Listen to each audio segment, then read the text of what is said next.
Hello বন্ধুরা, বাড়িতে একটু রেস্ট করে দেখলে নার্সারি গেছিলাম। নার্সারি থেকে সোজা ফুল গাছগুলো রেখে চলে এসেছি সদরঘাটে। কারণ আজকের দিনে বাড়িতে বসে থাকতে তো মোটেও ইচ্ছে করছিল না, তার উপর যা গরম, এই গরমে তো বাড়িতে বসে থাকা মানে একদমই কঠিন ব্যাপার। কিন্তু গঙ্গার ধারে এলাম, এত সুন্দর হাওয়া দিচ্ছে, তোমরা দেখতে পাচ্ছ আমার চুলগুলো কীভাবে ঘুরছে। তো ভীষণই সুন্দর হাওয়া দিচ্ছে গঙ্গার ধারে। আর গঙ্গার ধারে না একটা অন্যরকমই শান্তি আছে, আমার তো ভীষণ ভালো লাগে গঙ্গার ধারে আসতে, গঙ্গার ধারে বসতে।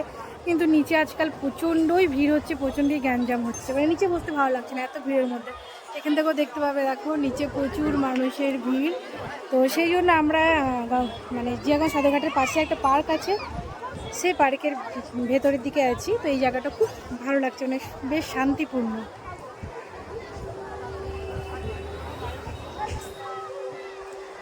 আমি এসছি, আমার মেয়ে এসছে, আমার একটা ফ্রেন্ডও আছে,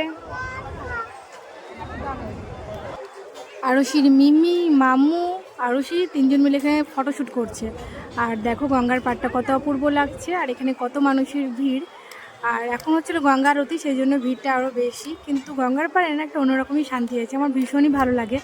তো আমি বাবার বাড়ি এলে মানে এখানে আসা তো মাস্ট। আমি কতদিন যে আসি, প্রায় দিনই চলে আসি এখানে সদরঘাট।